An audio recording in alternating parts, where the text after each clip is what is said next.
Good afternoon all of you. Welcome to CGS coaching. सभी बच्चे connect हो जाएंगे जल्दी से।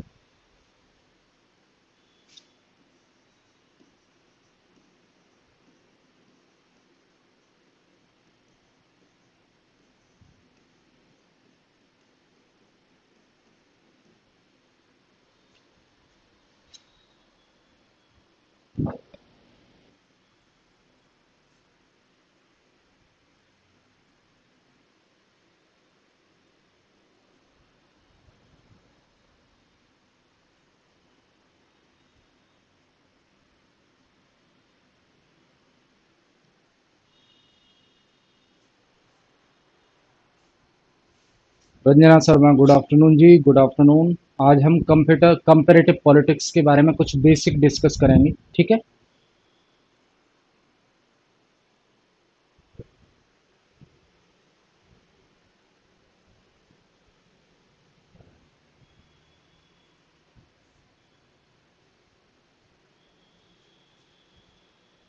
जल्दी से जुड़ जाएंगे सभी बच्चे।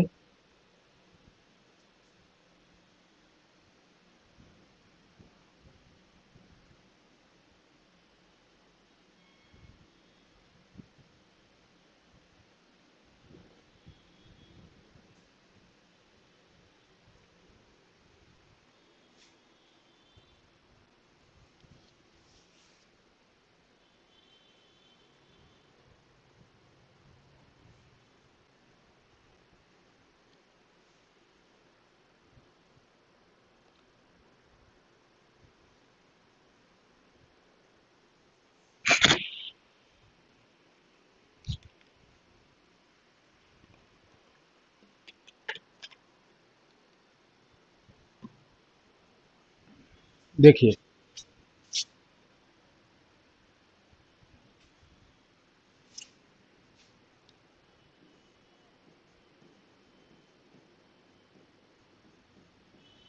तुलनात्मक राजनीति।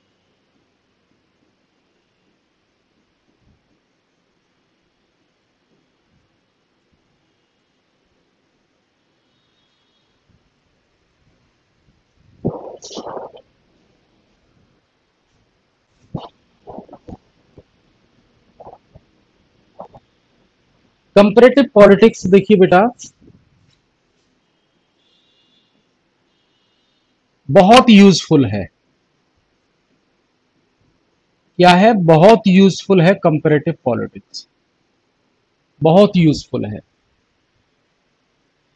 अगर हम शुरुआत से देखें अगर हम शुरुआत से देखें तो एंशियंट टाइम पर अगर हमने बात की थी, देखिए, ओरिजन की अगर हम बात करें,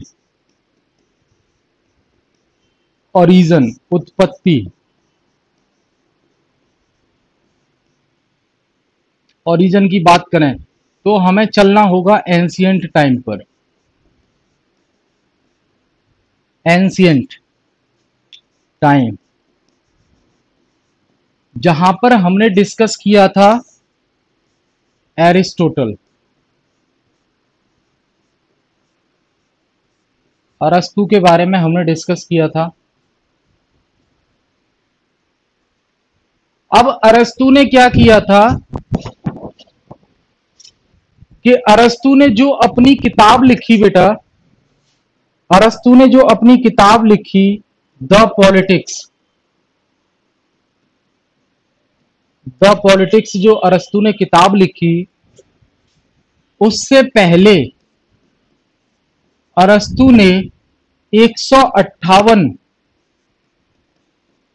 158 सिटी स्टेट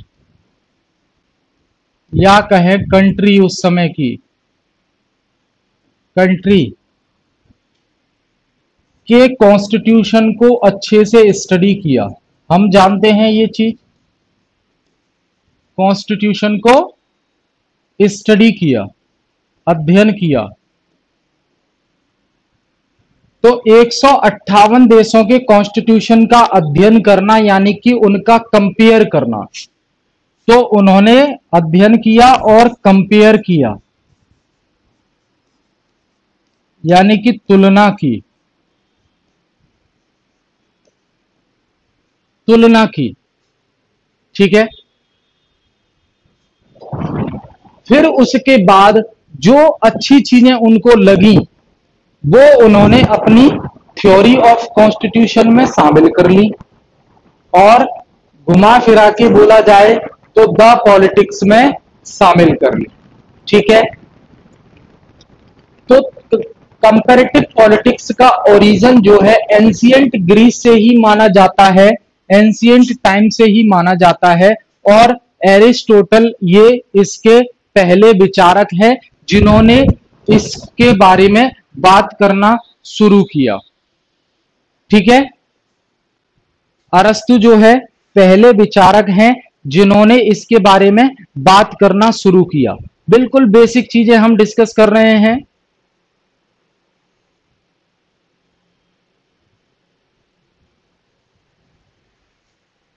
क्लियर? उसके बाद अगर बेटा दूसरा नाम आता है, उसके बाद अगर कोई दूसरा नाम आता है वो आता है मॉन्टेस्क्यू। मॉन्टेस्क्यू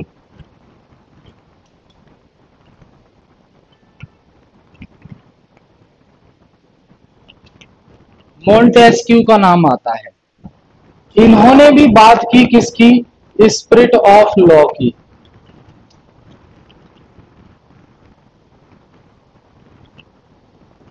इन्होंने भी स्पिरिट ऑफ लॉ की बात की, यानी कि कंपेयर की बात की।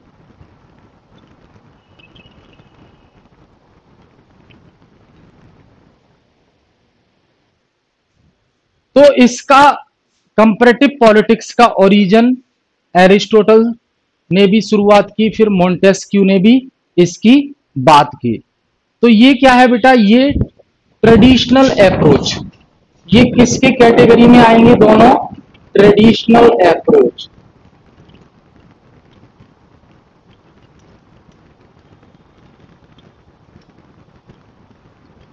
यानी कि परंपरागत, उपागम। शुरुआत इनकी कंपैरेटिव पॉलिटिक्स की यहां से हो गई। ठीक है, शुरुआत जो है इनकी यहां से हो गई। वहीं अगर हम मॉडर्न एज की बात करें, वहीं अगर हम मॉडर्न एज की बात करें तो मॉडर्न एज में क्या हुआ?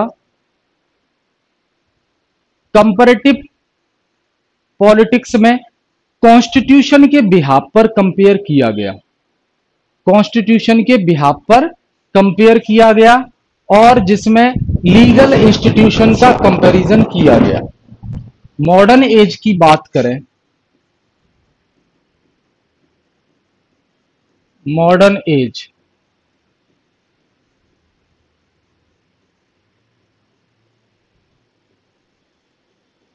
आधुनिक युग की बात करें तो यहां पर जो कंपैरिजन किया गया, कंपैरिजन यानी कि तुलना किस आधार पर की गई? वो की गई कॉन्स्टिट्यूशन के आधार पर।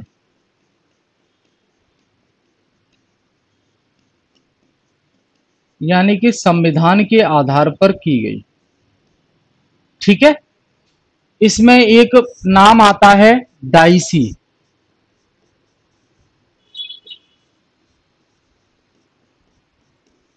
डाइसी एक विद्वान है, इनका नाम आता है डाइसी। ठीक है, तो इसमें क्या हुआ? अलग अलग देशों के संविधान की तुलना की गई, अलग अलग देशों के संविधान की तुलना की गई। और तुलना हम क्यों करते हैं? बेस्ट आउटपुट लेने के लिए। मतलब जहां जहां से हमें अच्छी अच्छी चीजें मिले उनको हम ले लेते हैं। तो कौन सी संविधान में कौन सी अच्छी चीज है और कौन सी बुरी चीज है, यानी कि क्या सिमिलैरिटीज है, क्या समानताएं हैं, क्या विषमताएं हैं, कौन सी चीज अच्छी है, कौन सी चीज गलत है, कौन सी चीज में हम कंफर्टेबल हैं, कौन सी चीज में हम कंफर्टेबल नहीं है। तो ये हमें पता लगता है जब हम किन्हीं देशों के संविधान का कंपैरिजन करते हैं, तुलना करते हैं। ठीक है। और लीगल इंस्टीट्यूशंस की बात की गई।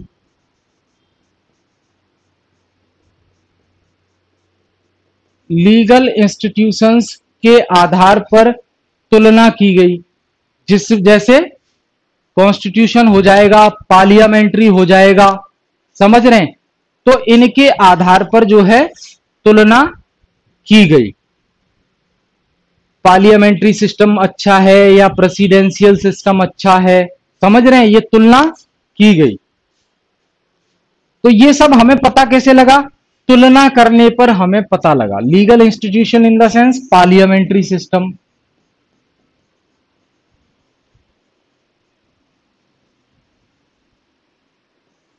प्रेसिडेंशियल,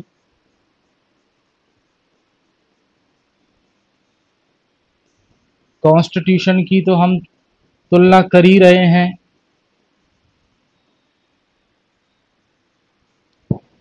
तो कंपैरेटिव पॉलिटिक्स का मतलब बेटा ये ध्यान रखना है आपको कि कंपैरेटिव पॉलिटिक्स का इतना ज्यादा महत्व है कि कंपैरेटिव पॉलिटिक्स के जरिए ही हम ये पता लगा सकते हैं कि किस सिस्टम में, किस गवर्नमेंट में कौन सी अच्छाई है, कौन सी बुराई है। हम अपने आप को अगर किसी से कंपेयर करते हैं तो हमें पता लगता है कि हमारे अंदर कौन सा गुण है और सामने वाले व्यक्ति के अंदर कौन सा गुण है। ठीक वैसे ही अगर हम पार्लियामेंट्री सिस्टम को प्रेसिडेंशियल सिस्टम से कंपेयर करें, parliamentary system in the sense संसदीय प्रणाली,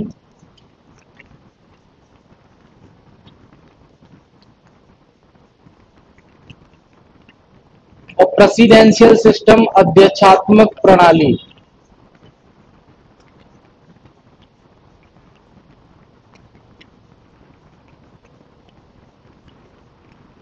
अब देखिए, दोनों की अलग अलग विशेषताएं हैं, दोनों की अलग अलग कमियां हैं। वो हम पॉलिटी वाले चैप्टर में पढ़ते हैं, कॉन्स्टिट्यूशन को जब हम पढ़ते हैं, ठीक है, कि भारत ने संसदीय प्रणाली ही क्यों लिया, है ना। क्यों? क्योंकि इंडिया जो है फैमिलियर था इससे, फैमिलियर था। क्यों? क्योंकि ब्रिटिशर्स के गुलाम रहे थे, ब्रिटिशर्स से गुलाम रहे थे, और उनका ब्रिटिशर्स यानी कि यूके में पार्लियामेंट्री सिस्टम चलता है, पार्लियामेंट्री सिस्टम चलता है यूके में। इसको वेस्ट मिनिस्टर मॉडल भी कहते हैं, वेस्ट मिनिस्टर मॉडल भी कहते हैं, Westminster model of parliament, क्योंकि वेस्ट मिनिस्टर एक जगह है जहां पर यूके की पार्लियामेंट है। तो इंडिया ने जो है पार्लियामेंट्री सिस्टम को एडॉप्ट कर लिया। क्यों? क्योंकि अंग्रेजों के गुलाम रहे 200 साल तक और उनकी शासन व्यवस्था से, उनके काम करने के तरीके से फैमिलियर थे। तो भारत को लगा ये कंफर्टेबल है, इसमें कंफर्टेबल है, संसदीय प्रणाली को अपना लिया। तो कंपेयर तो किया होगा ना, भारत के संविधान में जब पार्लियामेंट्री सिस्टम को डाला गया होगा तो कंपेयर तो किया गया होगा। क्या उनको नहीं पता था कि यूएसए में प्रेसिडेंशियल सिस्टम चलता है? उनको नहीं पता था यूएसए में प्रेसिडेंशियल चलता है, यूके में पार्लियामेंट्री चलता है? उनको तो पता था ना, लेकिन दोनों का कंपैरिजन किया उन्होंने। तो क्या है ये? कंपैरेटिव पॉलिटिक्स ही तो है। इसका दायरा, इसका स्कोप इतना बढ़ता जा रहा है आज के टाइम पर कि हर फील्ड में हम कंपैरेटिव मेथड का इस्तेमाल करते हैं। अब आप इंडिविजुअल से लेकर शासन व्यवस्था तक देखिए, हर किसी में कंपैरेटिव पॉलिटिक्स का इस्तेमाल होता है। तो आजकल इसका जो दायरा है, इसका जो स्कोप है, वो बहुत बढ़ता जा रहा है। तो पार्लियामेंट्री सिस्टम की अपनी खूबियां हैं, अपनी कमियां हैं, प्रेसिडेंशियल सिस्टम की अपनी खूबियां हैं, अपनी कमियां हैं। तो इंडिया ने पार्लियामेंट्री सिस्टम को फॉलो किया। कॉन्स्टिट्यूशन की हम स्टडी करते हैं तो अलग अलग वर्ल्ड के कॉन्स्टिट्यूशन को देखते हैं। वर्ल्ड कॉन्स्टिट्यूशन आपने एनसीईआरटी में पढ़ा होगा। हम चाइना के कॉन्स्टिट्यूशन की स्टडी करते हैं, हम जो है साउथ अफ्रीका के कॉन्स्टिट्यूशन की स्टडी करते हैं, ठीक है। और आप जानते हैं इंडियन कॉन्स्टिट्यूशन का जो फॉर्मेशन हुआ, इंडियन कॉन्स्टिट्यूशन का जो फॉर्मेशन हुआ, जब इंडियन कॉन्स्टिट्यूशन को बनाया गया तो इंडियन कॉन्स्टिट्यूशन में अलग अलग चीजें अलग अलग देशों के संविधान से ली गई। हमें पता है, जैसे कि हम डीपीएसपी की बात करते हैं, डीपीएसपी तो बेटा आयरलैंड के संविधान से ये लिया गया। हमें पता है ऐसी बहुत सी चीजें हैं जो भारतीय संविधान में बोरो की गई हैं, ली गई है। आयरलैंड हालांकि ये बात अलग है, आयरलैंड ने खुद जो है स्पेन से लिया था डीपीएसपी के कॉन्सेप्ट को, समझ रहे। तो सब अपने अपने हिसाब से इसको कंपेयर करते हैं और जो चीज अच्छी लगती है उसको अपनी प्रणाली में, अपने सिस्टम में इंक्लूड कर लेते हैं। यह है कंपैरेटिव पॉलिटिक्स। अब एक सवाल उठता है, कि सर ये बताइए पॉलिटिकल थ्योरी और पॉलिटिकल थ्योरी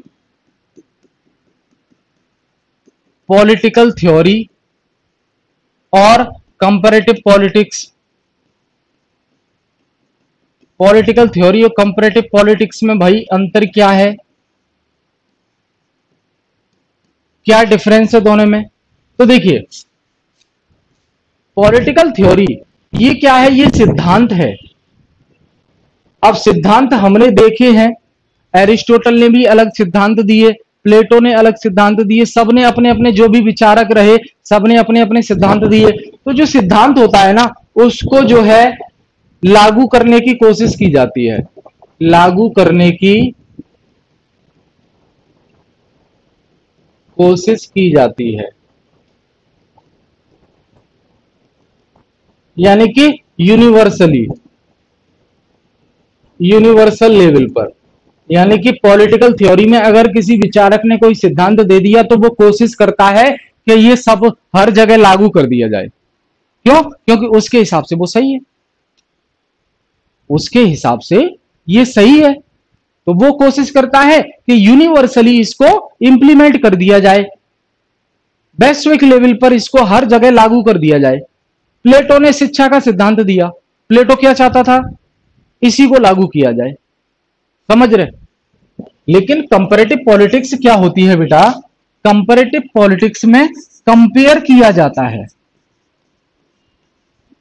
कंपेयर किया जाता है, उसके बाद बेस्ट रिजल्ट निकाला जाता है, आफ्टर कंपैरिजन बेस्ट रिजल्ट निकाला जाता है। जो अच्छाई है उसको ले लिया, जो बुराई है उसको छोड़ दिया। तो ये अंतर है पॉलिटिकल थ्योरी और कंपैरेटिव पॉलिटिक्स में।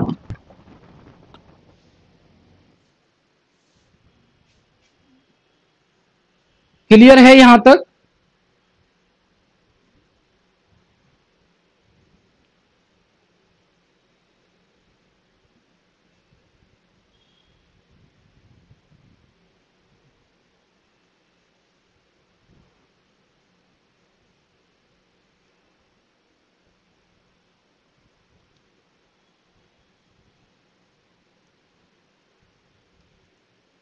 समझ आ रहा है ना सभी बच्चों को? बिल्कुल आज की क्लास में बिल्कुल हम थोड़ा सा बैकग्राउंड बनाएंगे, कंपैरेटिव पॉलिटिक्स को लेकर बेसिक चीजें डिस्कस करेंगे।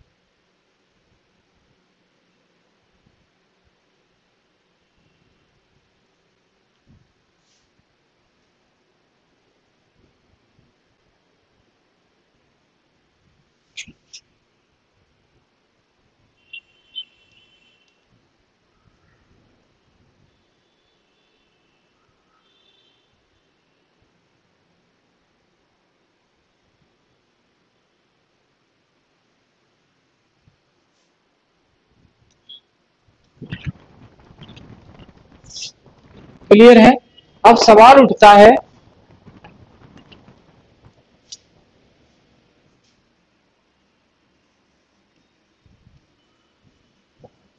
कंपैरेटिव पॉलिटिक्स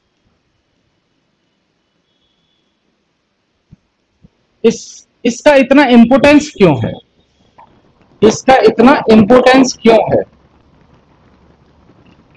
महत्व क्यों है, क्यों है? तो हम जानते हैं कि जिस काल की हम बात कर रहे हैं, जिस समय की हम बात कर रहे हैं, कंपैरेटिव पॉलिटिक्स से पहले की, तो वहां पर जो व्यवहारवादी लोग थे ना, बिहेवियरल कैटेगरी के जो लोग थे, वो क्या कर रहे थे, अपने विषय को, अपनी थ्योरी को जो है साइंटिफिक बनाने की कोशिश कर रहे थे।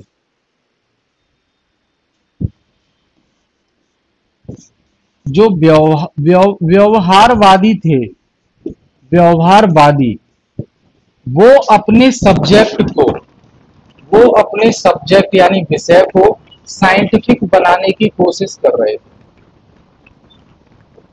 साइंटिफिक यानी कि वैज्ञानिक बनाने की कोशिश कर रहे थे, प्रयास कर रहे थे, लेकिन वो सफल नहीं हुए। जो व्यवहारवादी लोग थे, बिहेवियरलिज्म वाले,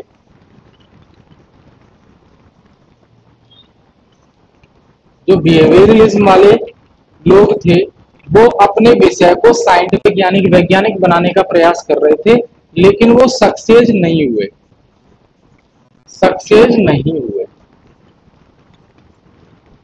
नहीं हुए, क्योंकि वो अपने सिद्धांत को ही यूनिवर्सली फॉलो करना चाहते थे, अपने ही विचार को फॉलो करना चाहते थे, इंप्लीमेंट करवाना चाहते थे, और वो उसको साइंटिफिक बनाने की कोशिश कर रहे थे।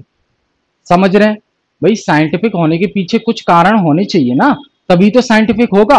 विज्ञान क्या है? अगर न्यूटन का नियम है, अगर न्यूटन का नियम है या गुरुत्वाकर्षण का नियम है कि कोई चीज ऊपर से अगर गिरती है तो वो नीचे ही क्यों आती है, तो ग्रेविटेशनल फोर्स काम करता है, तो विज्ञान ने कारण बताया ना। लेकिन बिहेवियरलिज्म वाले जो है, व्यवहारवादी जो लोग हैं, वो अपने विषय जो बता रहे थे उसको वैज्ञानिक तरीके से कोशिश कर रहे थे, वैज्ञानिक बनाने का प्रयास कर रहे थे, लेकिन वो सफल नहीं हुए। इसीलिए इसीलिए जो है कंपैरिजन पर फॉलो किया गया। यही कारण है कि फिर कंपैरिजन पर फॉलो किया गया, तुलना करने पर ध्यान दिया गया, कंपैरिजन पर फॉलो फोकस किया गया, कंपैरिजन पर फोकस किया गया। क्योंकि अगर अच्छी चीजें हमें पता करनी है, हमारे अंदर कौन सी कमी है, वो हमें तभी पता लगेगा जब हम कंपेयर करेंगे, तुलना करेंगे। क्लियर है? तो हमने देखा कि पॉलिटिकल थ्योरी क्या है, ये एक सिद्धांत है जिसे हमेशा यूनिवर्सली लागू करने की कोशिश की जाती है, लेकिन कंपैरेटिव पॉलिटिक्स वही क्या है कि इसमें कंपेयर किया जाता है और बेस्ट रिजल्ट निकाला जाता है। जो अच्छी चीजें हैं वो शामिल कर ली जाती हैं, और जो गलत चीज हैं उनको हटा दिया जाता है। ठीक है?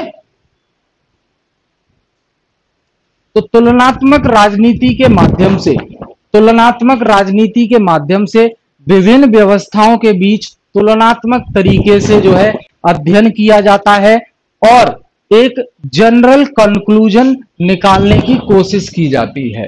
कंपैरेटिव पॉलिटिक्स के माध्यम से सिस्टम को कंपेयर किया जाता है,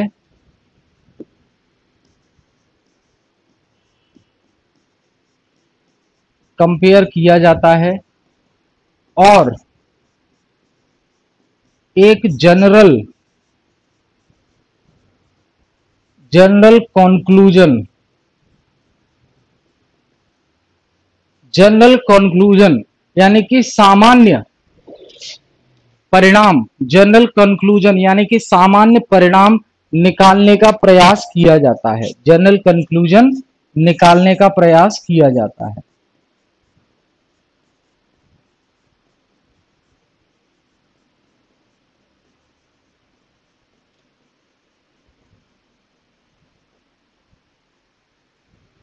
ठीक है? क्लियर है यहां तक?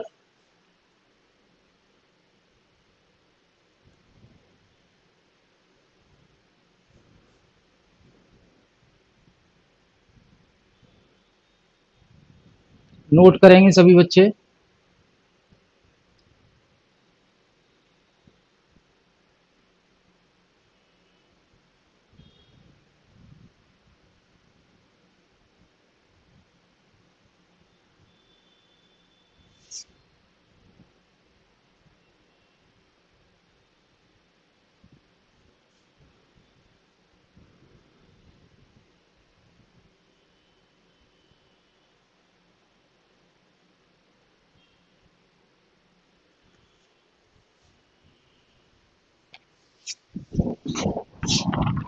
तो अभी तक हमने देखा कॉन्स्टिट्यूशन का कंपैरिजन हुआ, लीगल इंस्टीट्यूशन का कंपैरिजन हुआ, ये हमने देखा।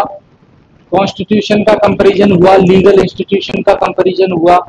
आगे फिर अगर चले तो गवर्नमेंट का कंपैरिजन हुआ।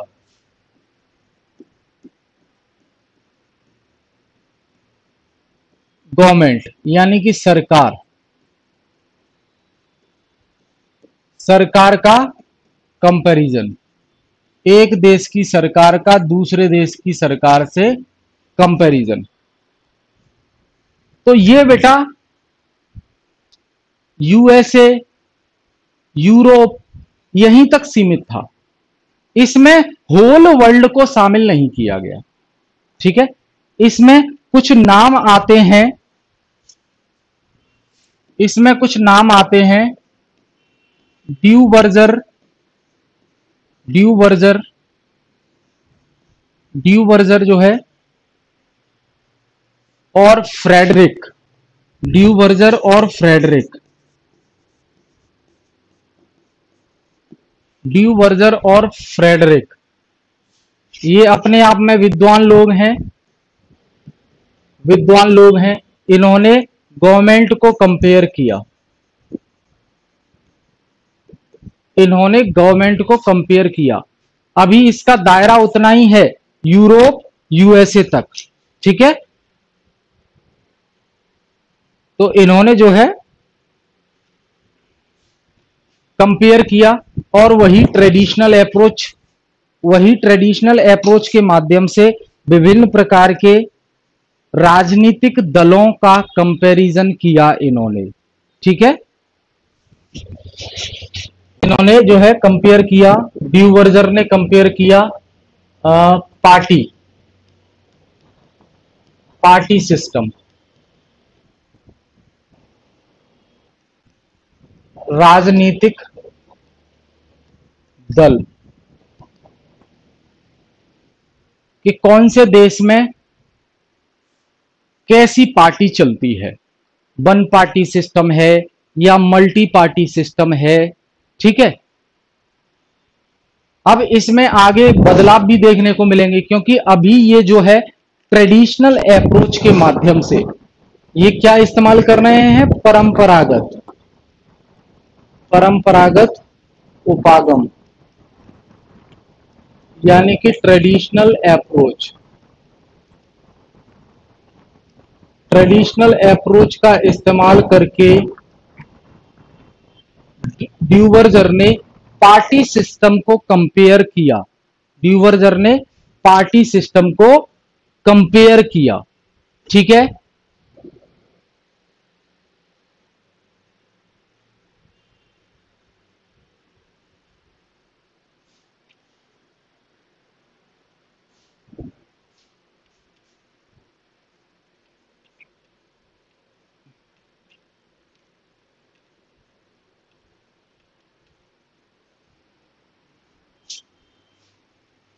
अब यहां पे जो मेन इन्होंने ध्यान दिया वो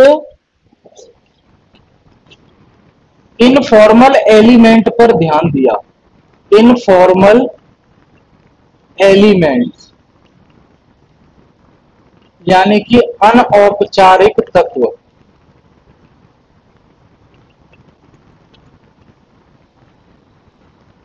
अनौपचारिक तत्व। इनफॉर्मल एलिमेंट्स बेटा वो होते हैं जिनको संविधान में शामिल नहीं किया गया, जिनकी व्याख्या संविधान में नहीं है,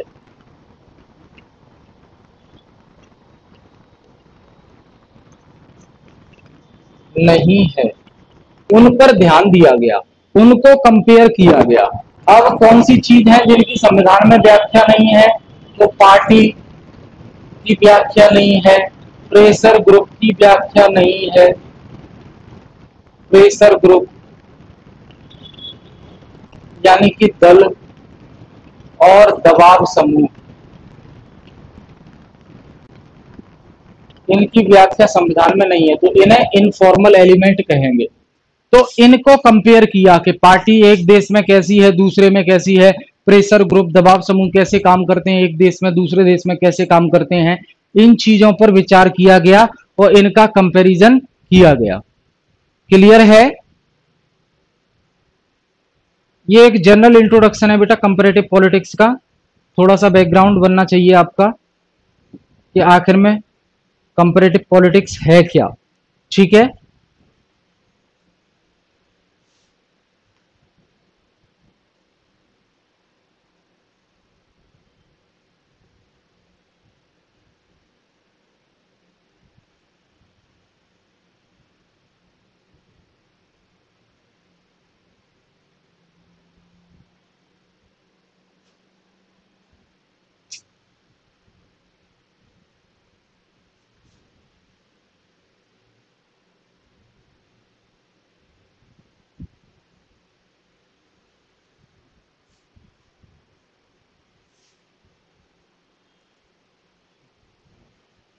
समझ आ रहा है भाई? जितने बच्चे देख रहे हैं बेसिक थोड़ा सा क्लियर हो रहा है?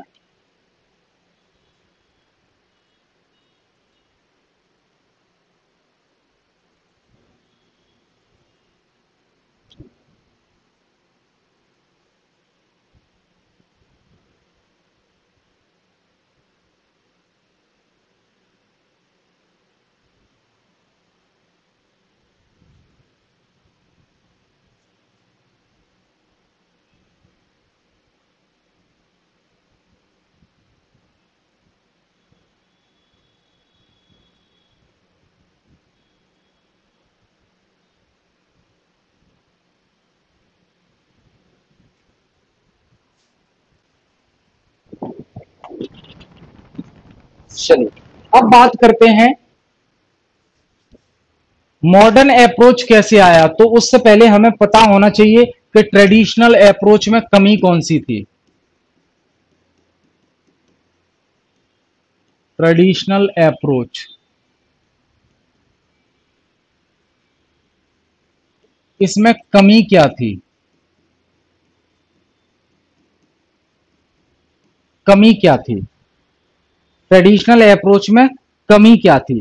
तो देख बेटा ध्यान रखना, अप्रोच जो है फॉर्मल था। ये ट्रेडिशनल अप्रोच जो है ये फॉर्मल अप्रोच था। ये फॉर्मल अप्रोच था।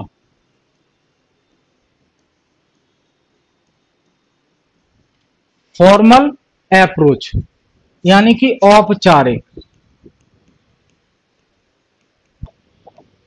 औपचारिक इन द सेंस कॉन्स्टिट्यूशन से संबंधित, कॉन्स्टिट्यूशन से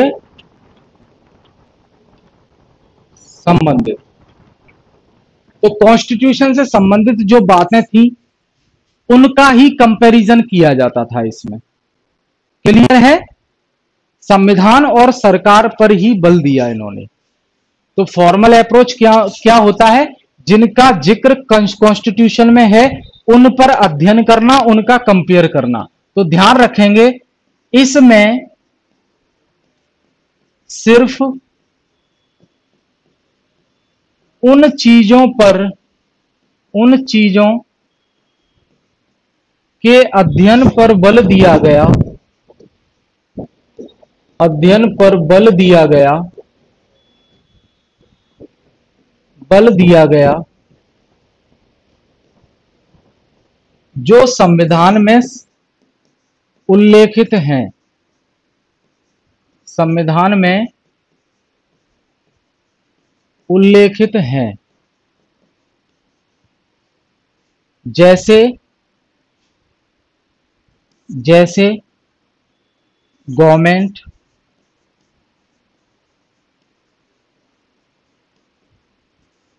जैसे कॉन्स्टिट्यूशन।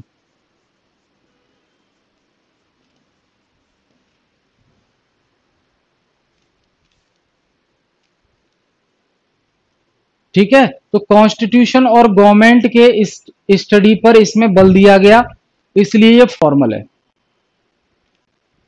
अब जबकि सिस्टम में तो बहुत सारी चीजें आती हैं, यहां सिस्टम पर बल नहीं दिया गया। यहां सिस्टम पर बल नहीं दिया गया, यहां सिर्फ जो है गवर्नमेंट पर बल दिया गया, इसलिए ये फॉर्मल अप्रोच है। और सिस्टम में तो बहुत सारी चीजें आती हैं, बहुत सारी इनफॉर्मल चीजें भी शामिल होती हैं, अनौपचारिक चीजें भी शामिल होती हैं, जैसे कि मैंने बताया pressure group, party, society, economic system, समझ रहे हैं, इन्वायरमेंट, ये सब कुछ इनफॉर्मल अप्रोच में शामिल होता है, जो कि जिनका जिक्र कॉन्स्टिट्यूशन में शामिल नहीं होता। तो ट्रेडिशनल अप्रोच में पहली कमी क्या देखने को मिली बेटा, कि ये जो अप्रोच है वो फॉर्मल अप्रोच है। फॉर्मल अप्रोच क्या क्यों है, क्योंकि जिन चीजों का जिक्र कॉन्स्टिट्यूशन में है उन्हीं चीजों का अध्ययन किया गया है, यहां पर उन्हीं को कंपेयर करके देखा गया है। जबकि ओवरऑल सिस्टम की अगर हम बात करें तो ओवरऑल सिस्टम में सिर्फ सरकार या संविधान थोड़ी ना आते हैं, उसमें तो समाज भी आता है आपका, दबाव समूह भी आते हैं, मीडिया भी आती है, पार्टी भी आते हैं, ग्रुप्स भी आते हैं, संगठन भी आते हैं, सब कुछ आता है, समझ रहे हैं। तो इसलिए ये कमी थी ट्रेडिशनल अप्रोच की, पहली कमी। ठीक है। दूसरा है, ये जो अप्रोच है, ये जो अप्रोच है इसकी दूसरी कमी क्या है, ये नैरोअर है, यानी कि संकीर्ण। नैरोअर का मतलब छोटा दायरा, छोटा दायरा, इसका जो स्कोप है वो बहुत कम है, नैरोहर है। क्यों, क्योंकि इस अप्रोच के माध्यम से कंपैरिजन किया गया, वो भी कहां का, यूरोप और अमेरिका का। क्यों, क्योंकि इस अप्रोच के माध्यम से जो अध्ययन किया गया, स्टडी किया गया, वो सिर्फ यूरोप, यूरोप और अमेरिका, यूरोप और अमेरिका को स्टडी किया गया। भैया पूरा बचा हुआ विश्व कहां जाएगा,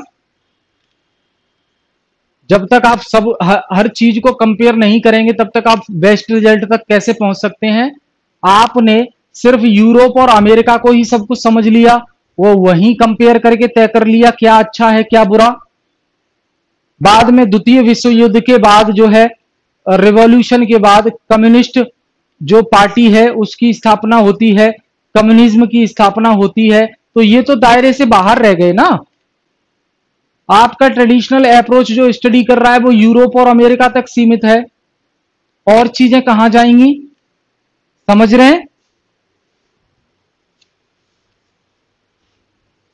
तो हम कह सकते हैं केवल डेमोक्रेटिक सिस्टम तक ये सीमित था, डेमोक्रेटिक सिस्टम तक ये सीमित था, यानी कि लोकतांत्रिक प्रणाली तक।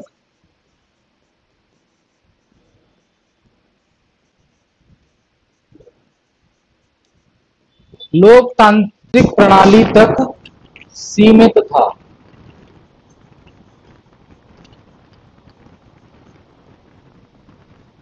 इसलिए इसका दायरा कम था, यूरोप और अमेरिका अमेरिका तक ही ये सिमट कर रह गया। क्लियर है।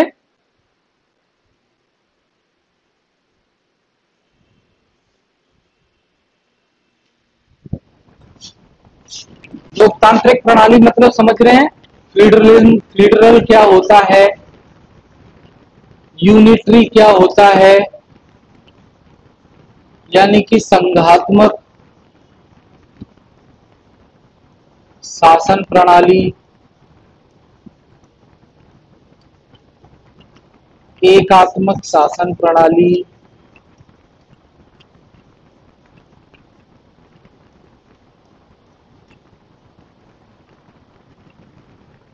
डेमोक्रेटिक सिस्टम तक सीमित था। ये इसमें एक कमी देखने को मिल रही थी।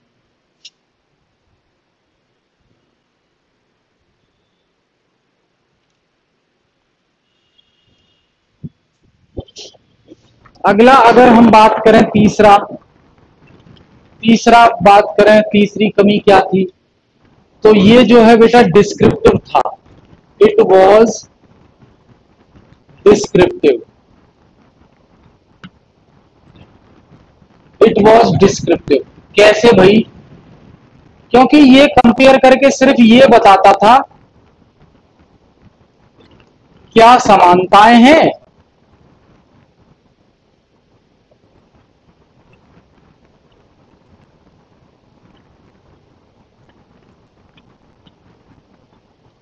क्या समानताएं हैं और क्या असमानताएं हैं।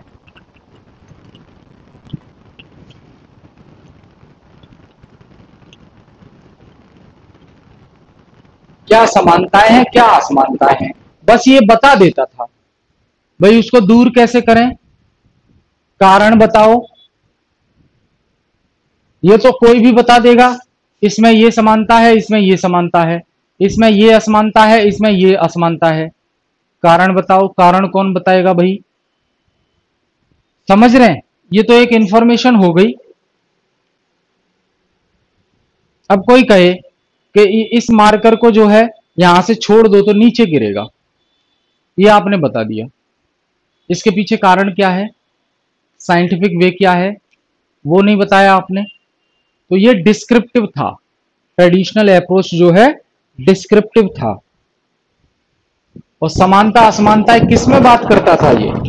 कॉन्स्टिट्यूशन में और गवर्नमेंट में। क्या समानताएं हैं, क्या असमानताएं हैं, अलग अलग देशों के कॉन्स्टिट्यूशन में क्या समानताएं हैं, क्या असमानताएं हैं, अलग अलग देशों की गवर्नमेंट सिस्टम में क्या समानताएं हैं, क्या असमानताएं हैं, इसकी बात करता था ये। ठीक है,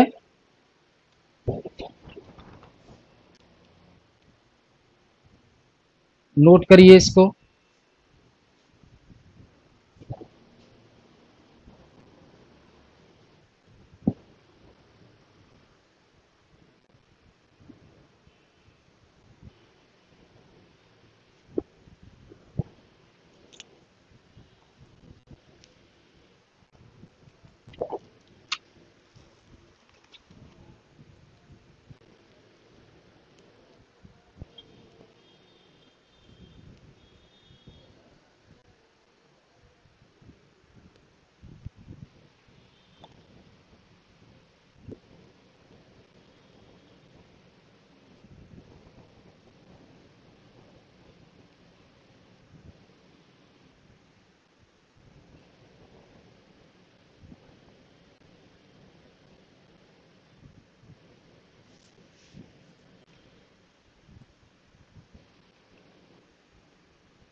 चलिए अब देखिए, अब क्या हुआ, अब क्या हुआ कि जो सेकंड वर्ल्ड वार था, सेकंड वर्ल्ड वार,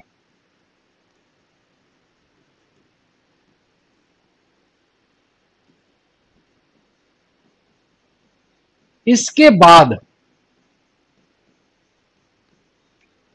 कुछ अलग परिस्थितियां बनी।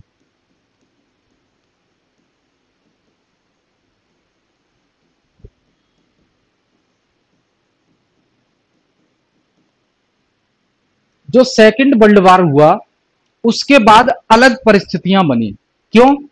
क्योंकि अफ्रीका में हमने देखने को मिला हमें कि अफ्रीका में जो है और एशिया में नए पॉलिटिकल सिस्टम का उदय हुआ। क्या हुआ?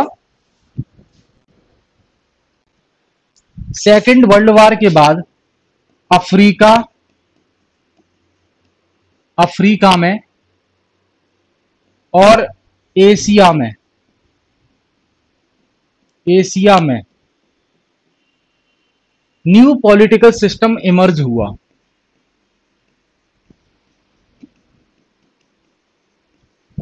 न्यू पॉलिटिकल सिस्टम का उदय हुआ, यानी कि इमर्ज हुआ।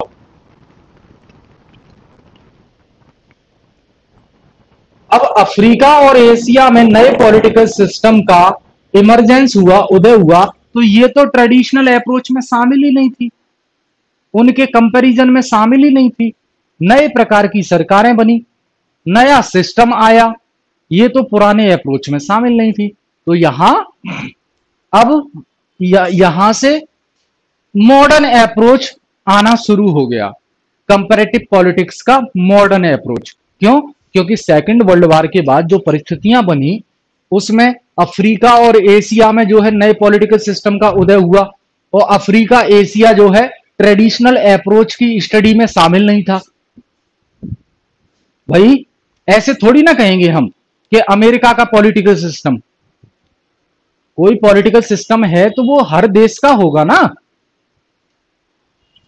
तो अफ्रीका और एशिया में नए पॉलिटिकल सिस्टम का उदय होना शुरू हो गया आफ्टर सेकंड वर्ल्ड वॉर, और ट्रेडिशनल अप्रोच जो परंपरागत उपागम हमने डिस्कस किया, उसमें नए पॉलिटिकल सिस्टम का जो उदय हो रहा था अफ्रीका और एशिया में, वो उसमें शामिल ही नहीं था।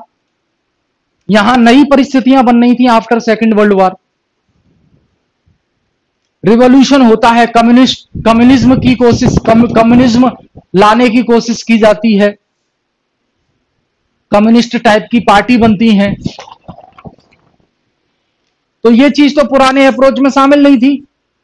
तो आफ्टर सेकंड वर्ल्ड वॉर बेटा स्थितियां बदल गई, ठीक है। और वहीं आपको पता है 1917 में, अक्टूबर 1917 में कम्युनिस्ट पॉलिटिकल सिस्टम शुरू होता है। कम्युनिस्ट पॉलिटिकल सिस्टम, साम्यवादी साम्यवादी राजनीतिक साम्यवादी राजनीतिक प्रणाली, इसकी शुरुआत होती है आफ्टर रिवॉल्यूशन। आफ्टर रिवॉल्यूशन जो है इसकी शुरुआत होती है, जो कम्युनिस्ट रिवॉल्यूशन होता है, ठीक है। तो ट्रेडिशनल अप्रोच में तो ये सारी चीजें शामिल ही नहीं थी, उनकी स्टडी में ये सारी चीजें शामिल ही नहीं थी। तो स्थितियां बदलेंगी कंपेयर करने की। पहले हम सिर्फ कॉन्स्टिट्यूशन और गवर्नमेंट को कंपेयर कर रहे थे, यानी कि फॉर्मल अप्रोच था, अपना रहे थे। लेकिन भैया इनफॉर्मल अप्रोच अपनाना पड़ेगा। यानी कि फॉर्मल अप्रोच का मतलब क्या था, मैंने बताया, जो जिन चीजों का उल्लेख संविधान में है उनको स्टडी करें, आप उनको कंपेयर करें। लेकिन हमें इनफॉर्मल की तरफ बढ़ना पड़ेगा। इनफॉर्मल इन द सेंस, जो चीजें, जिन चीजों का उल्लेख संविधान में नहीं है वो भी तो सिस्टम का हिस्सा हैं, उनका भी तो प्रभाव पड़ता है सरकार पर। तो उनका कंपैरिजन कौन करेगा? तो हमें फॉर्मल से इनफॉर्मल की तरफ जाना पड़ेगा, जहां पे प्रेशर ग्रुप, आज के टाइम पे देखिए सोशल मीडिया, प्रेशर ग्रुप, कई प्रकार के यूनियन, संगठन, एनजीओ, ह्यूमन राइट्स वाले, मीडिया, कहां तक बचेंगे आप? इन सब का स्टडी करना पड़ेगा, इन सब का कंपैरिजन करना पड़ेगा। तो ट्रेडिशनल अप्रोच नैरोअर था। नैरोअर क्यों? क्योंकि उसका जो अध्ययन का दायरा था वो यूरोप और अमेरिका तक सीमित था। लेकिन आफ्टर सेकंड वर्ल्ड वॉर, अक्टूबर 1917 में जो रिवॉल्यूशन होता है और कम्युनिस्ट पॉलिटिकल पार्टी सिस्टम की स्थापना होती है, तो ये तो शामिल ही नहीं था उसमें। इसको भी शामिल करना पड़ेगा, तभी तो फाइनल रिजल्ट तक पहुंच पाएंगे हम कंपेयर करने के बाद। रंजना जी, क्लियर समझ आ रहा है बेटा?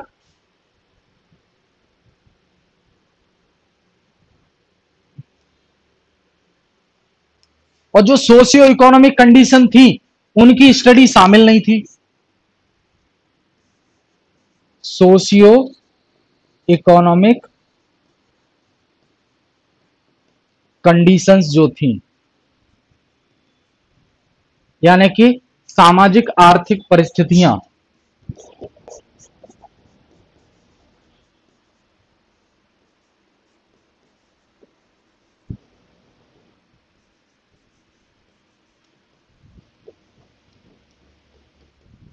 सामाजिक आर्थिक परिस्थितियां ये शामिल नहीं थी बेटा, उसमें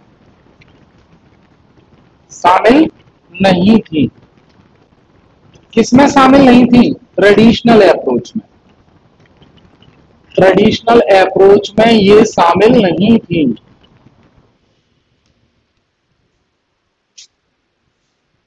ट्रेडिशनल अप्रोच में ये सारी चीजें शामिल नहीं थी। तो देखिए हम धीरे धीरे ट्रेडिशनल अप्रोच से कंपैरेटिव मेथड, कंपैरेटिव पॉलिटिक्स में जिन अप्रोच का इस्तेमाल हम करते हैं, जिन तरीकों का इस्तेमाल हम करते हैं कंपेयर करने के लिए, तो उसमें तरीका है ट्रेडिशनल अप्रोच और उसके बाद है मॉडर्न अप्रोच। तो ट्रेडिशनल अप्रोच हम डिस्कस कर रहे हैं। ट्रेडिशनल अप्रोच में क्या लिमिटेशंस थी, क्या कमियां थी, वो हमने देखी। अब जब सेकंड वर्ल्ड वॉर हुआ उसके बाद परिस्थितियां बदल गई। ट्रेडिशनल अप्रोच काम नहीं कर पा रहा था क्योंकि वो उसका दायरा बहुत कम था।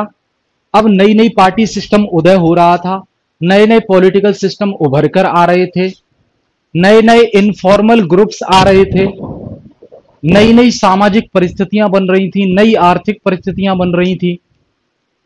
तो इन सबको शामिल करने के लिए फिर मॉडर्न अप्रोच आया। इन सबको शामिल करने के लिए फिर मॉडर्न अप्रोच आया। ठीक है, तो इन्हीं को देखते हुए बेटा मॉडर्न अप्रोच इमर्ज हुआ। क्या हुआ? मॉडर्न अप्रोच जो है इमर्ज हुआ।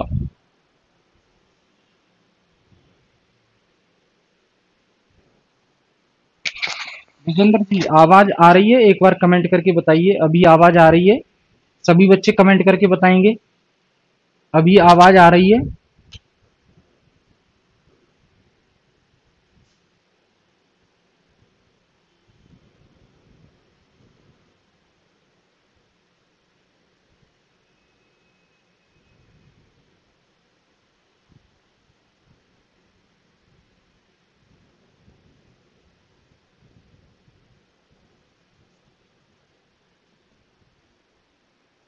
एक बार कमेंट करके बता दीजिए सभी बच्चे, वॉइस क्लियर है? आवाज आ रही है क्या?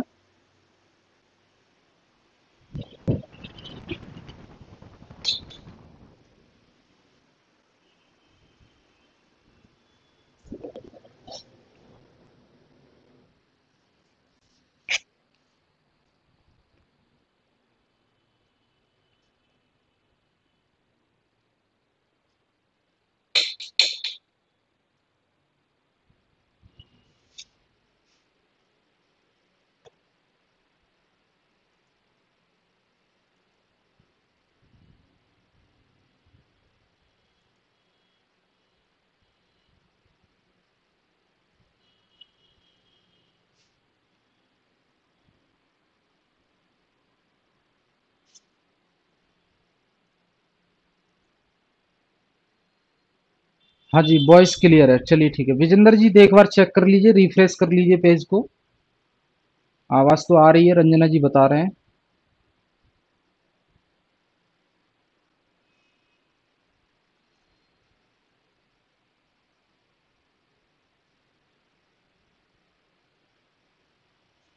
चलिए अब हम बात करते हैं मॉडर्न अप्रोच की।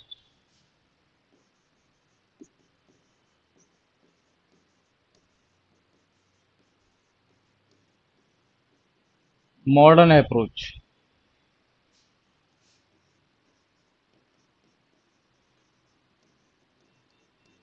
आधुनिक उपागम। अब बेटा जिस प्रकार ट्रेडिशनल अप्रोच में जो कमी थी, गर्मी अचानक से बढ़ गई। जिस प्रकार ट्रेडिशनल अप्रोच में कमी थी उसको ध्यान में रखते हुए मॉडर्न अप्रोच आया। ठीक है, अब मॉडर्न अप्रोच जिस प्रकार ट्रेडिशनल अप्रोच में सिर्फ फॉर्मल एलिमेंट को शामिल किया गया, समझिए ध्यान से, ट्रेडिशनल अप्रोच में सिर्फ फॉर्मल एलिमेंट्स को शामिल किया गया। Formal elements in the sense, मैंने मतलब बताया आपको, फॉर्मल एलिमेंट्स का मतलब है उन चीजों के बारे में स्टडी करना जिन चीजों का उल्लेख संविधान में मिलता है। तो ट्रेडिशनल अप्रोच में सिर्फ फॉर्मल एलिमेंट्स को शामिल किया गया, इनफॉर्मल एलिमेंट्स को शामिल नहीं किया गया। इनफॉर्मल एलिमेंट्स में वो चीजें आ जाएंगी जिनका उल्लेख संविधान में नहीं मिलता, जैसे कि दल, पार्टी, पार्टी का उल्लेख संविधान में नहीं है। प्रेशर ग्रुप, दबाव समूह, इनका उल्लेख संविधान में नहीं है। सोशल मीडिया, इनका उल्लेख संविधान में नहीं है। एनजीओ, संगठन, यूनियन नहीं है। तो इनका भी प्रभाव पड़ता है पॉलिटिक्स पर, तो जरूरी है कि इनका भी कंपैरिजन किया जाए। दूसरे देश में जो प्रेशर ग्रुप्स चल रहे हैं, इंडिया में जो प्रेशर ग्रुप्स चल रहे हैं, उनका आपस में कंपैरिजन किया जाए, फिर जो बेस्ट रिजल्ट हो, बेस्ट आउटपुट हो, वो निकाली जाए। ठीक है, क्लियर है? तो मॉडर्न अप्रोच की यही खास बात होगी कि जो कमी थी ट्रेडिशनल अप्रोच में, वो इसमें दूर की गई। तो जिस प्रकार जो है ट्रेडिशनल अप्रोच में गवर्नमेंट को ध्यान में रख के कंपेयर किया जाता था, यहां पूरे सिस्टम को ध्यान में रख के कंपेयर किया जाएगा। तो यहां देखेंगे हम, इसमें सिर्फ गवर्नमेंट पर फोकस न करके, सिर्फ गवर्नमेंट पर फोकस न करके, यानी गवर्नमेंट पर भी तो फोकस किया ही है, लेकिन सिर्फ गवर्नमेंट पर फोकस न करके पूरे सिस्टम पर फोकस किया है। पूरे सिस्टम यानी कि प्रणाली पर फोकस किया है। तो यहां मैं बता दूं बेटा आपको, गवर्नमेंट और सिस्टम, इन दोनों में डिफरेंस आपको पता होना चाहिए। गवर्नमेंट और सिस्टम, इन दोनों में डिफरेंस आपको पता होना चाहिए। गवर्नमेंट का मतलब है इसमें कॉन्स्टिट्यूशन आ जाएगा, कॉन्स्टिट्यूशन आ जाएगा और इंस्टीट्यूशंस आ जाएंगे। इंस्टीट्यूशंस जैसे कि पार्लियामेंट्री सिस्टम हो गया, पार्लियामेंट हो गया, एटसेट्रा। सिस्टम में बेटा देखिए, पूरा ओवरऑल सिस्टम में गवर्नमेंट तो आएगी ही, गवर्नमेंट तो आएगी ही, इसके साथ साथ social, economical, environmental,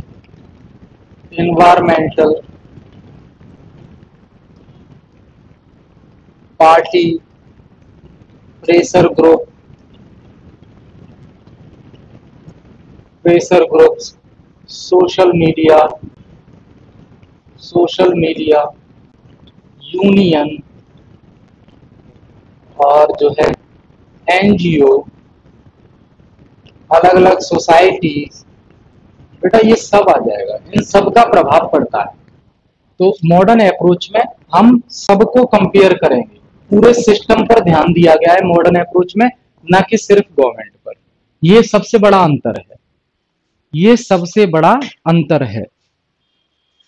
government, social, environmental, economical, और ये है आपका party, pressure group, social media, union यानी कि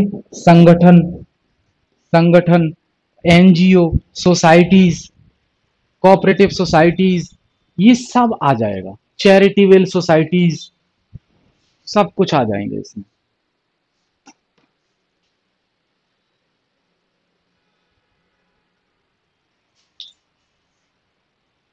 ठीक है, और मेन है बेटा यहाँ प्रोसेस पर ज्यादा ध्यान दिया गया है।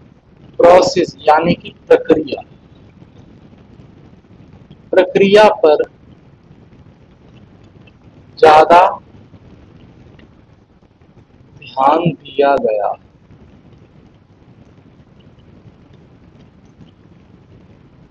यानी कि सरकार तो है, सरकार तो है, सरकार को कंपेयर कर लेंगे, लेकिन सरकार में काम कैसे हो रहा है, सरकार की काम करने की प्रक्रिया कैसी है, सरकार की काम करने का प्रोसेस कैसा है। तो मेन प्रोसेस पर ध्यान दिया गया है इस पे सिस्टम में। किस पे? प्रोसेस पर ध्यान दिया गया है। और दूसरा हम देखेंगे, वो नैरो अप्रोच था, संकीर्ण था, ये इसका दायरा जो है बड़ा है, तो ये वाइडर अप्रोच है।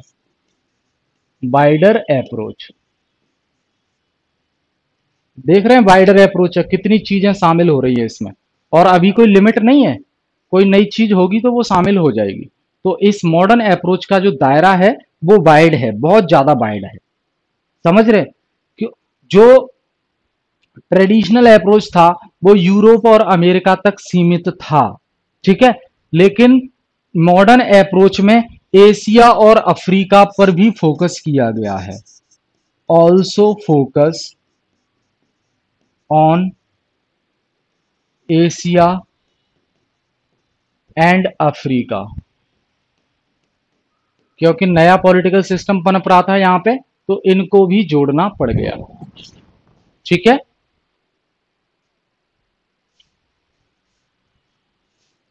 तीसरा, वहां डेमोक्रेटिक पर ज्यादा बल दिया जा रहा था, यहां डेमोक्रेटिक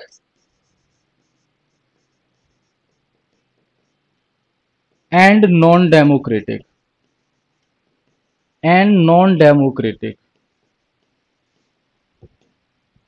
सिस्टम पर ध्यान दिया गया है। नॉन डेमोक्रेटिक मतलब समझ रहे हैं, जो डेमोक्रेटिक नहीं है, लोकतांत्रिक नहीं है, जैसे कि कम्युनिस्ट पार्टी सिस्टम, तो वो डेमोक्रेटिक तो नहीं है, तो नॉन डेमोक्रेटिक में आ जाएगा। और भी जो डेमोक्रेटिक नहीं है, वो और किसी भी प्रकार की गवर्नमेंट है, वो सब नॉन डेमोक्रेटिक में आ जाएंगी। तो यहां मॉडर्न अप्रोच में डेमोक्रेटिक और नॉन डेमोक्रेटिक दोनों सिस्टम को स्टडी के लिए रखा गया है। क्लियर है? बाइडर अप्रोच इसलिए क्योंकि अमेरिका और यूरोप के अलावा इन्होंने एशिया और अफ्रीका पर भी फोकस किया।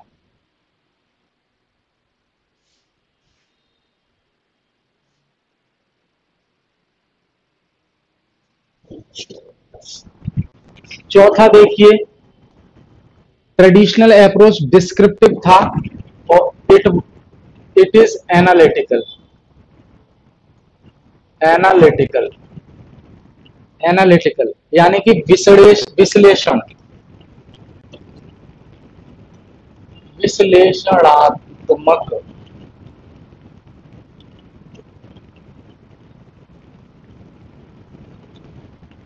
ये विश्लेषणात्मक है, यानी कि ये कारण भी बताएगा आपको कि ऐसा क्यों हो रहा है, सिर्फ जानकारी देके चुप नहीं बैठ जाएगा जैसे कि ट्रेडिशनल अप्रोच करता था। जैसे कि ट्रेडिशनल अप्रोच के बिहाफ पर बात की जाए, तो इस पेन को मैं नीचे गिराऊंगा तो ये नीचे गिर जाएगा, वो सिर्फ इतना बता के रह गए। लेकिन एनालिटिकल वे में अगर बताया जाए, ये पेन छोड़ेंगे तो नीचे गिरेगा, लेकिन क्यों गिरेगा, कारण क्या है, तो विश्लेषण भी बताया जाएगा मॉडर्न अप्रोच में। क्लियर है? तो यहाँ पॉलिटिकल सोशोलॉजी और पॉलिटिकल इकोनॉमी शामिल हो जाएंगे। यहाँ पॉलिटिकल सोशोलॉजी, पॉलिटिकल सोशोलॉजी और पॉलिटिकल इकोनॉमी शामिल हो जाएंगे। पॉलिटिकल इकोनॉमी शामिल हो जाएंगे, यानी कि राजनीतिक समाजशास्त्र और राजनीतिक अर्थशास्त्र दोनों शामिल हो जाएंगे। समाज और अर्थव्यवस्था दोनों शामिल हो जाएंगे भाई यहां पर।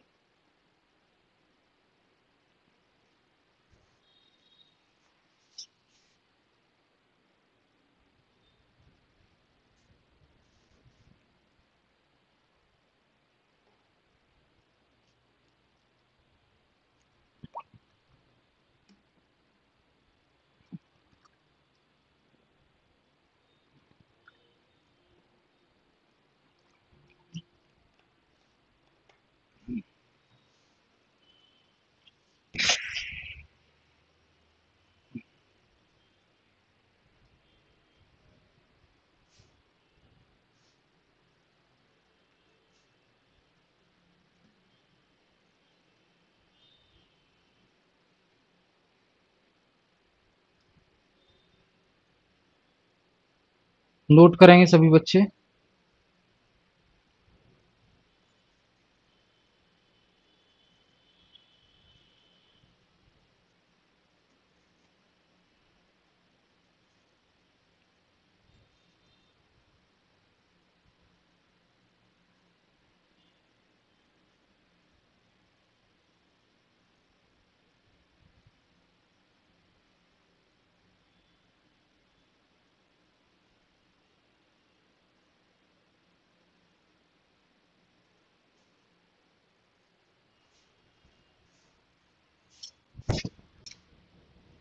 तो यहां देखिए, मॉडर्न अप्रोच में सिस्टम की स्टडी करने के लिए डेविड ईस्टन का नाम आता है, याद रखेंगे।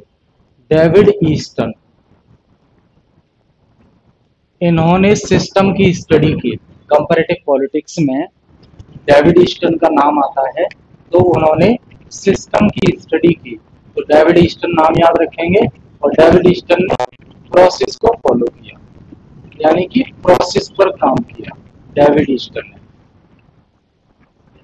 ठीक है। तो मॉडर्न अप्रोच न सिर्फ गवर्नमेंट पर बल्कि पूरे सिस्टम पर फोकस करता है, और सिस्टम की स्टडी यहाँ डेविड ईस्टन ने की। और डेविड ईस्टन ने प्रोसेस को ध्यान में रखा, पूरी प्रक्रिया को। यानी कि संविधान या सरकार काम करती है वो तो ठीक है, लेकिन कैसे काम करती है उस पे इन्होंने स्टडी किया, कंपेयर किया, पूरी प्रोसेस पर, प्रक्रिया पर। डेविड ईस्टन नाम याद रखेंगे आप।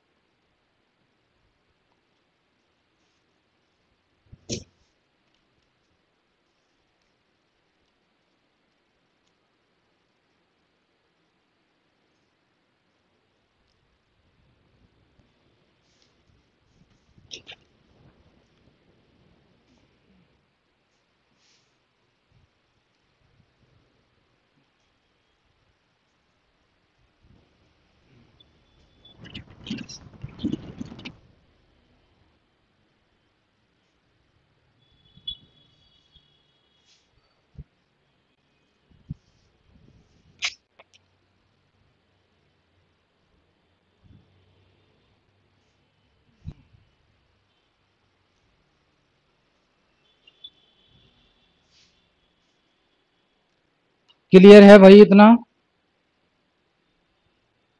बताएंगे सभी बच्चे।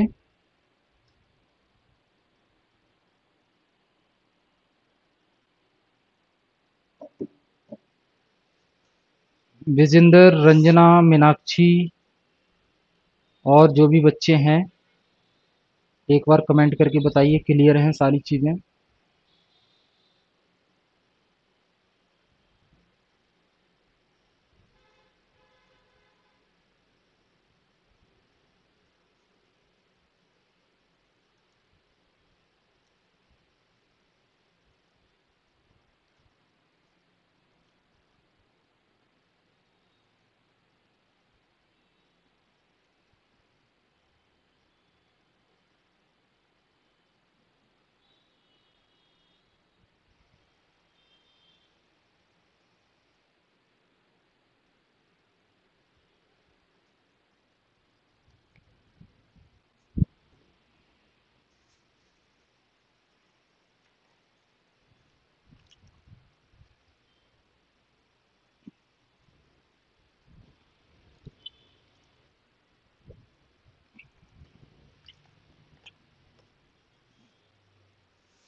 तो देखिए आज हम कंपैरेटिव पॉलिटिक्स वाली यूनिट की शुरुआत की है।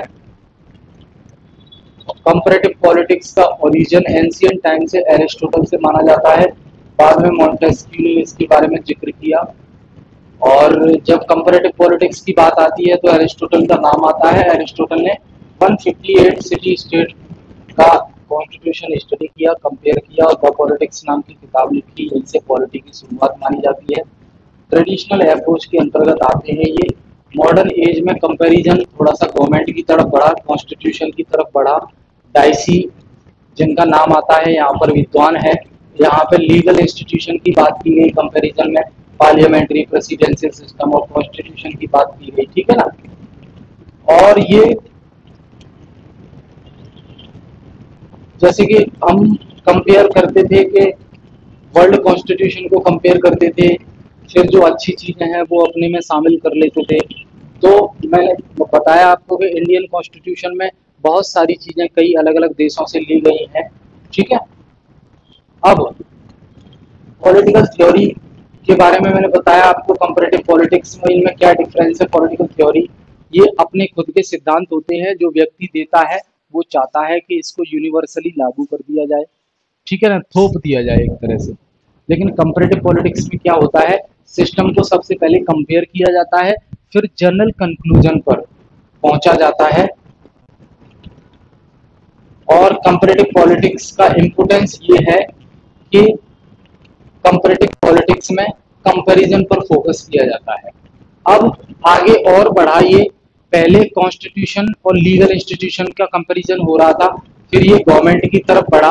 गवर्नमेंट में डूवर्जर का नाम आता है, डूवर्जर और फ्रेडरिक का नाम आता है, ये विद्वान है। तो ये भी ट्रेडिशनल अप्रोच के अंतर्गत आते हैं। इन्होंने डूवर्जर ने पार्टी सिस्टम का स्टडी किया, और पार्टी सिस्टम जो है फॉर्मल एलिमेंट में नहीं आता, इनफॉर्मल एलिमेंट में आता है। तो दायरा थोड़ा सा बढ़ा आगे से, पहले से अब दायरा थोड़ा बढ़ा। और इनफॉर्मल एलिमेंट में हम जानते हैं जिनकी व्याख्या संविधान में नहीं होती है, वो इनफॉर्मल एलिमेंट है। ट्रेडिशनल अप्रोच में कमी क्या थी कि मॉडर्न अप्रोच आने की जरूरत पड़ी। तो ट्रेडिशनल अप्रोच जो है फॉर्मल था, उन्हीं चीजों का कंपैरिजन स्टडी किया जाता था जो संविधान से संबंधित है, जिनका जिक्र संविधान में है, उल्लेख संविधान में है, ठीक है। और इसका जो दायरा था वो बहुत छोटा था, क्योंकि यूरोप और अमेरिका तक ही सीमित था, ये क्लियर है। और ये डेमोक्रेटिक सिस्टम पर ही फोकस करते थे, क्योंकि डेमोक्रेसी थी। और नॉन डेमोक्रेटिक सिस्टम जो बाद में after second world war emerge होकर आई, कई सारी सिस्टम, उनको इसमें शामिल नहीं किया गया था।